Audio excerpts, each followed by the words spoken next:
ఆశ్చర్య మహత్తర కార్యాలు జరిగించు యేసయ్య నామమునకు మహిమ కలుగును గాక. మన ప్రభువును మన రక్షకుడగు యేసుక్రీస్తు నామంలో అందరికీ శుభాభివందనాలు. ఈ ఉదయకాల సమయంలో హెవెన్లీ లైట్ మినిస్ట్రీస్ తరపున తెలియజేస్తున్నామండి. పాట పాడుకుంటూ దేవుని కీర్తిద్దాం. Hallelujah. Thank you Lord Jesus. దూతలతో కలసి సెరాపులలో నిలచి, దూతలతో కలసి సెరాపులలో నిలచి, నీ మహిమను చూడాలని, నీ మహిమను చూడాలని నాశ తీరా పాడాలని, ఆరాధించాలని, ఆస్వాదించాలని, ఆరాధించాలని,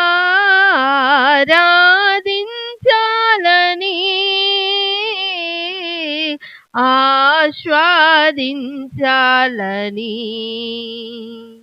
వేవేల దూతలు నిన్ను పాడగా, ఆ కంఠ స్వరములే ధ్వనించగా, వేవేల దూతలు నిన్ను పాడగా, ఆ కంఠ స్వరములే ధ్వనించగా, ఆ మందిరమంతా ధూమముచే నిండగా, మందిరమంతా ధూమముచే నిండగా, నీ మహిమను చూడాలని నాశ తీరా పాడాలని, నీ మహిమను చూడాలని నాశ తీరా పాడాలని, ఆరాధించాలని,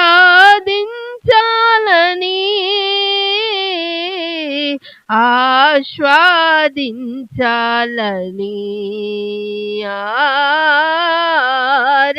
ఆరాధించాలని,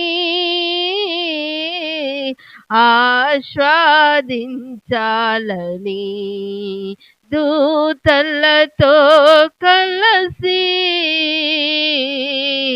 సెరాపులలో నిలచి, నీ మహిమను చూడాలని నాశ తీరా పాడాలని. హల్లెలూయా. ఉదయకాల సమయంలో మన కొరకు సిద్ధపరచబడిన ఆత్మీయ ఆహారము మరి వాగ్దాన వాక్యాన్ని మనం విందామండి. హల్లెలూయా. అందరికీ ప్రైజ్ ది లార్డ్. మన ప్రభువును మన రక్షకుడైన యేసుక్రీస్తు నామంలో హెవెన్లీ లైట్ మినిస్ట్రీస్ తరపున మీ అందరికీ శుభములు తెలియచేస్తున్నాను. ఆమేన్. దేవుడు మనకు ఉదయకాలం అనుగ్రహించిన వాగ్దానము ఆదికాండము 24వ అధ్యాయము 7వ వచనము. పరలోకపు దేవుడగు యెహోవా తన దూతను నీకు ముందుగా పంపును. ఆమేన్. ఈ మాట ఎవరితో అంటున్నారో మనకు అర్థమైపోయింది. అబ్రహాము ఎలియాజరుతో అంటున్నాడు. ఆమేన్. హల్లెలూయా. అబ్రహాము అనగా జనములకు తండ్రి అని అర్థాన్ని ఇస్తుంది. హల్లెలూయా. మరి ఎలియాజర్ అంటే అర్థం ఏంటి? ఎల్ అంటే దేవుడు, యాజర్ అంటే సహాయము. హల్లెలూయా. దేవుడే నాకు సహాయము అనే అర్థము కలగచేస్తుంది ఎలియాజర్ అంటే. హల్లెలూయా. ఈ ఉదయకాలము దేవుడు మనతో మాట్లాడుతున్న మాట ఏంటంటే, నేను మీకు సహాయము చేసేవాడిని, ఎల్యాజర్గా. హల్లెలూయా. మనం గమనించామనుకోండి, ఈ ఉదయకాలము దేవుడు ఈ విధంగా మాట్లాడుతూ ఉన్నాడు. ఏమంటే, పరలోకపు దేవుడు యెహోవా తన దూతను నీకు ముందుగా పంపును. హల్లెలూయా. ఏం చేయబడతాయంట?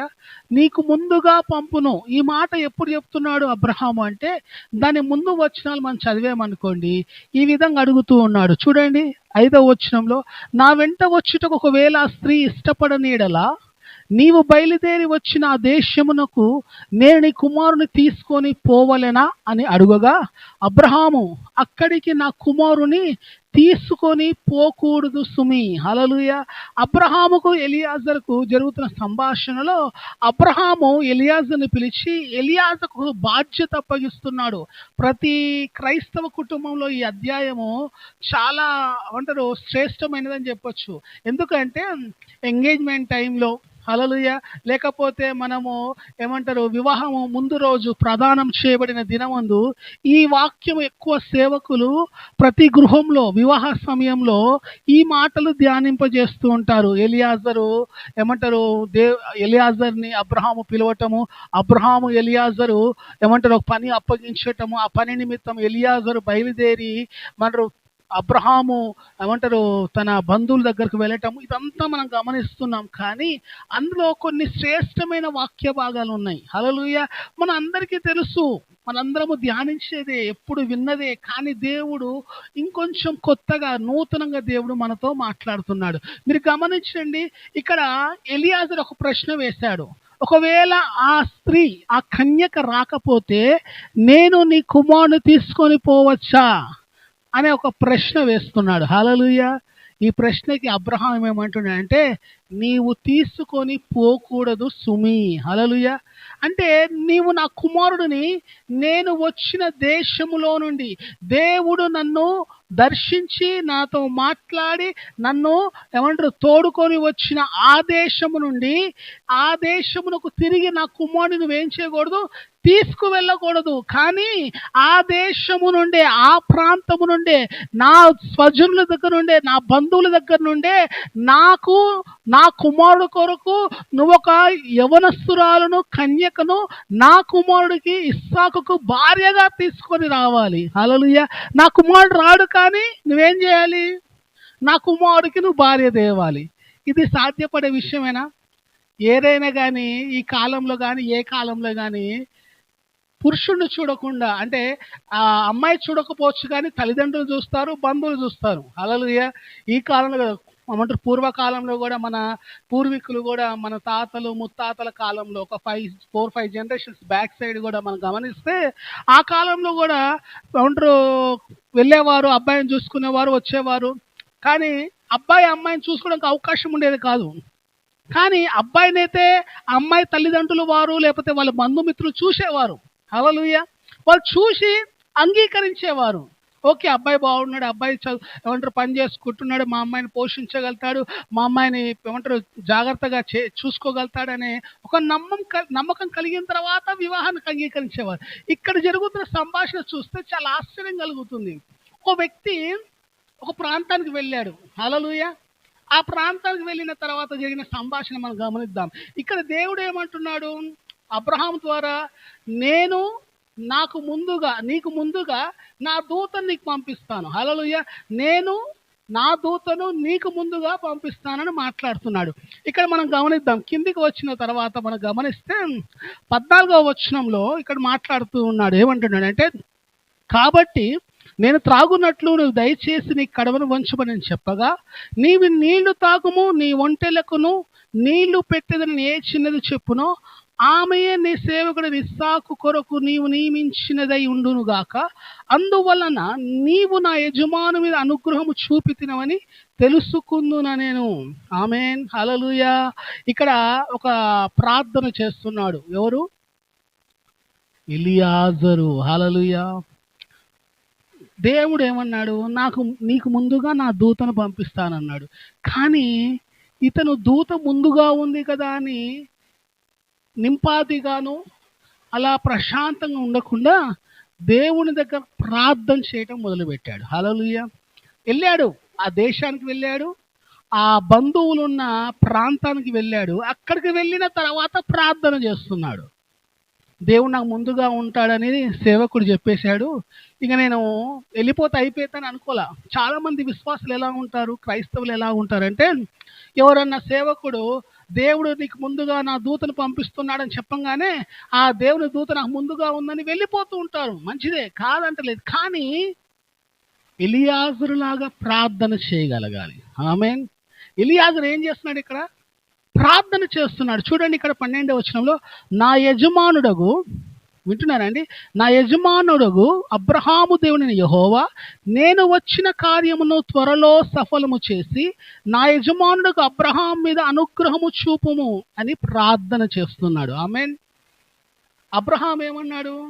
దేవుడు నీకు ముందుగా తన దూతను పంపిస్తాడు అంటే, ఆ అబ్రహాము చెప్పాడు కదా, ఏమంటారు, నా యజమానుడు చెప్పాడు కదా, నా దేవుని దూత నాకు ముందుగా ఉంటుందని ప్రశాంతంగా ఉండలా, నెమ్మదిగా ఉండలా, అలా వదిలేలా, ప్రార్థన చేస్తున్నాడు. మనం ఎంతమంది ప్రార్థన చేస్తాం? దేవుడు దూత ముందుగా ఉందని అందరికీ తెలుసు. కానీ నువ్వు వెళ్తున్న కార్యములో, నువ్వు వెళ్తున్న ప్రయాణంలో, నువ్వు చేయాలనుకుంటున్న ఆ పనిలో దేవుని కార్యము సఫలము చేయబడాలని నీ వ్యక్తిగతంగా నువ్వు ప్రార్థన చేస్తున్నావా? అది చాలా అవసరం.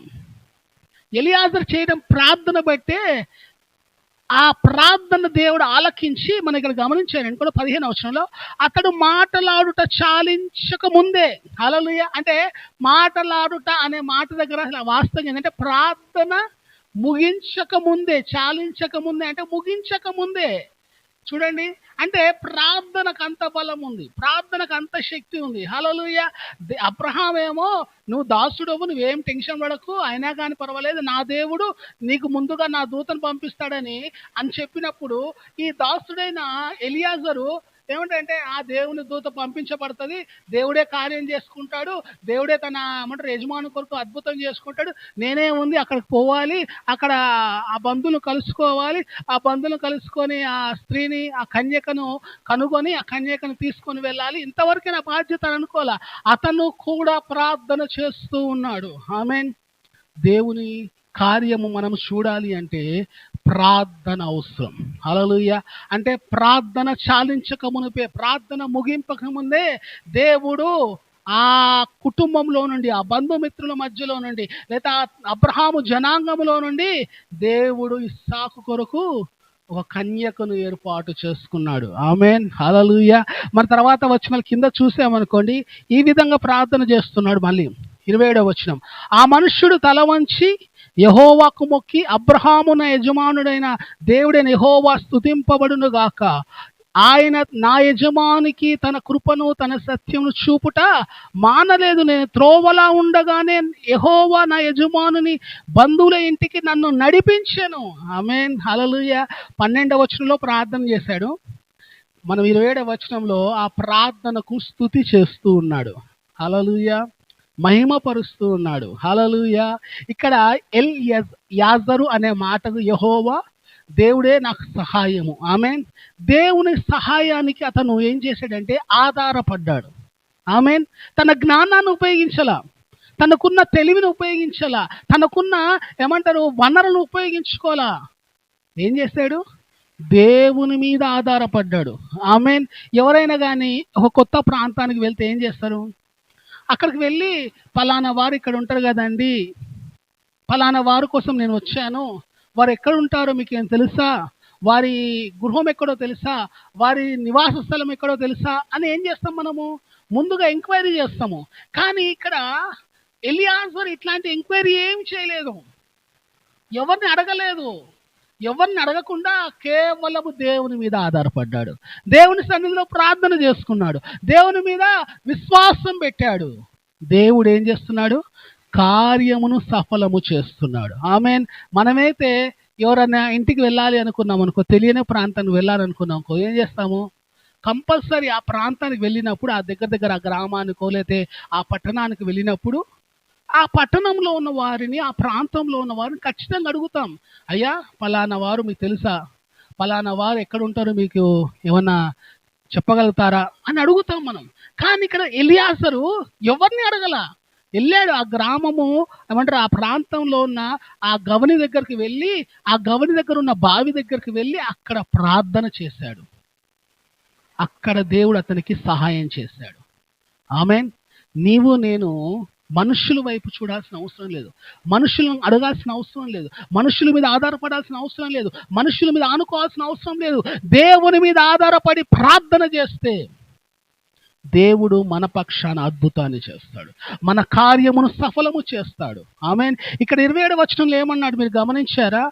అబ్రహాము నా యజమానుడైన దేవుడైన యెహోవా స్తుతింపబడునుగాక అని చెప్తే ఏమన్నాడు? నేను త్రోవలో ఉండగానే, హల్లెలూయా, ఏందంట? నేను త్రోవలో ఉండగానే ఏం చేశాడంట? నా యజమాని బంధువుల ఇంటికి నన్ను నడిపించెను. అది దేవుని కార్యము, అది దేవుని సహాయము, అది దేవుని అద్భుతము. నీ పట్ల కూడా చేయాలనుకుంటున్నాడు దేవుడు. ఉదయకాలం తన దూతను ముందుగా పంపి, ఆయన తన దూతను ముందుగా పంపి నీ పట్ల నా పట్ల కార్యము సఫలము చేయాలనుకుంటున్నాడు. ఆమేన్. ఇక్కడ సాక్ష్యం ఇస్తున్నాడండి అతను. చూడండి, ఏమంటారు, ఎలియాజరు అక్కడికి వెళ్ళిన తర్వాత, ఆయన వాళ్ళ గృహానికి వెళ్ళిన తర్వాత ఈ విధంగా సాక్ష్యం ఇస్తున్నాడు. చూడండి, 24వ అధ్యాయం 40వ వచనం. అప్పుడు నేను నా యజమానితో, ఆ స్త్రీ నా వెంట రాలేదేమో అని చెప్పినందుకు అతడు, ఎవని సన్నిధిలో నేను జీవించుచున్నానో ఆ యెహోవా నీతో కూడా తన దూతను పంపి నీ ప్రయాణము సఫలము చేయును గనుక నీవు నా వంశములో నుండి, నా తండ్రి ఇంట నుండి నా కుమారునికి భార్య తీసుకొని వచ్చేదవు. ఆమేన్, హల్లెలూయా. సాక్ష్యం ఇస్తున్నాడు. నేను నా యజమాని దగ్గర ఉన్నప్పుడు నా యజమాని ప్రశ్న నేను వేశాను. నా యజమాని ఈ ప్రశ్న నేను వేసినప్పుడు నా యజమానుడు నాకు ఈ జవాబు ఇచ్చాడు, ఎవని సన్నిధిలో నేను జీవించుచున్నానో. ఆమేన్. అబ్రహాము ఎక్కడ జీవిస్తున్నాడంట? యెహోవా సన్నిధిలో జీవిస్తున్నాడంట. ఆయన సన్నిధిలో జీవించే నేను, ఆ దేవుడు నీకు ముందుగా తన దూతను పంపించి నీ కార్యము సఫలము చేస్తాడు. ఆమేన్, హల్లెలూయా. ఈ ఉదయ కాలము మనం కూడా దేవుని సన్నిధిలో జీవించి, మనం కూడా దేవుని సన్నిధిలో బ్రతుకుతూ, దేవుని సన్నిధిలో మనం కొనసాగించబడితే దేవుడు మన పక్షమును కూడా తన దూతను పంపిస్తాడు. ఆమేన్. మనం నమ్మాలి. దేవుని కార్యాలు అలాగుంటాయి, దేవుని అద్భుతం అలా ఉంటుంది, దేవుని సహాయం అలా ఉంటుంది. ఈ ఉదయకాలం దేవుని సహాయం నీకు కావాలా? దేవుని సహాయం నీకు కావాలి అనుకుంటే నువ్వు చేయాల్సింది ఏంటంటే, దేవుని దూతని ముందుగా పంపించబడాలని కోరుకో. ఎలియాజరు లాగా ప్రార్థన చేయటం నేర్చుకో, ఎలియాజరు లాగా స్తుతించటం నేర్చుకో, ఎలియాజరు లాగా సాక్ష్యం చెప్పటం నేర్చుకో. ఆమేన్. ఎలియాజరు ప్రార్థన చేశాడు, ప్రార్థన అయిన తర్వాత కార్యం సఫలం చేయబడింది. కార్యం సఫలం చేయబడిన తర్వాత గమ్మునున్నాడా? మౌనంగా ఉన్నాడా? కాదు, యెహోవాను స్తుతించాడు. ఆమేన్. యెహోవాను స్తుతించిన తర్వాత మౌనంగా ఉన్నాడా? తన బంధువులకు సాక్ష్యం ఇస్తున్నాడు. హల్లెలూయా. దేవుడు నా ముందుగా తన దూతను పంపించి మీ కుమార్తెను నా దగ్గరకు తీసుకొని వచ్చాడు. హల్లెలూయా. నేను త్రోవలో ఉండగానే దేవుడు నా కార్యము సఫలము చేశాడని సాక్ష్యం ఇస్తున్నాడు. చాలా మంది ప్రార్థన చేస్తారు దేవుని సహాయం కొరకు, దేవుడు సహాయం చేస్తాడు, స్తుతించడం మానేస్తారు. కొంతమంది స్తుతిస్తారు కానీ ఏం చేయరు? చివరిగా సాక్ష్యం చెప్పరు. కానీ ఎలియాజరు ఏం చేస్తున్నాడు? సాక్ష్యం చెప్తున్నాడు. దేవుడు మనము కూడా ఆయన మన జీవితాలు చేసిన కార్యాలకు చివరిగా మనం ఏం చేయాలంటే సాక్ష్యం చెప్పేవారిగా, మనమందరము సాక్ష్యం ఇచ్చేవారిగా ఉండాలని ప్రభు ఆశపడుతున్నాడు. దేవుడి మాటలు దీవించునుగాక. ఆమేన్. ప్రార్థన చేసుకుందాం. పరిశుద్ధుడా, మా ప్రియ పరలోకపు తండ్రి, ఈ ఉదయ కాలము నువ్వు మాట్లాడిన శ్రేష్టమైన భాగమును బట్టి వందనాలు. ఎలియాజరు ద్వారా ఒక నీతిని, ఒక ప్రభా నీకు వందనాలు తండ్రి, ఒక గొప్ప తండ్రి నీకు వందనాలు తండ్రి, ఆత్మీయ జీవితంలో ఒక మంచి పాఠము మాకు నేర్పించావు తండ్రి, నీకు వందనాలు. ఎలియాజరు ఏమి ప్రభా నేను నమ్ముకున్నవాడు కాదు, కానీ తన యజమానుడి దేవుడైన నీ మీద ఆధారపడ్డాడు. తన దేవుడు కాకపోయినా కానీ ఎలియాజరు ప్రభా తన యజమానుడైన దేవుడు నా దేవుడుగా భావించి ప్రార్థన చేశాడు. అతని ప్రార్థన విని అతను త్రోవలో ఉండగానే అతని కార్యము సఫలం చేశావు. ఈ ఉదయ కాలము ప్రభా నీవు మాకు దేవుడుగా ఉన్నావు. మేము కూడా త్రోవలో ఉండగానే ప్రభా మేము తండ్రి కార్యము కొరకు ప్రయాణం చేయటం మొదలు పెట్టగానే మా కార్యాలు సఫలపరచబడునుగాక. మా కార్యాలు విజయవంతంగా మార్చబడునుగాక. మా పక్షాన దేవుడు తన దూతను పంపించి మార్గమును సరళము చేసి మాకు విజయము అనుగ్రహించునుగాక. తండ్రి నీకు వందనాలు. ఈ వాక్యము ప్రభా వింటున్న వారి జీవితంలో ప్రభా తండ్రి, ఎవరైతే ఇంకా వారి జీవితాల్లో దేవుని కార్యము అనుభవించలేదో, పొందుకోలేదో, నేడు వారి జీవితాల్లో నీ దూత వారి ముందుగా వెళ్ళి వారి జీవితాల్లో కార్యము సఫలము చేయునుగాక అని మేము ప్రార్థన చేస్తూ సమస్తమైన మహిమ ఆరోపిస్తూ యేసు నామములో అడుగుచున్నాం తండ్రి. ఆమేన్. అందరికీ ప్రైజ్ ది లార్డ్. ప్రతి ఒక్కరు పాస్టర్ సాల్మన్ రాజ్ యూట్యూబ్ ఛానల్ని సబ్స్క్రైబ్ చేయండి, లైక్ చేయండి, షేర్ చేయండి. దేవుడు మనం దీవించును గాక.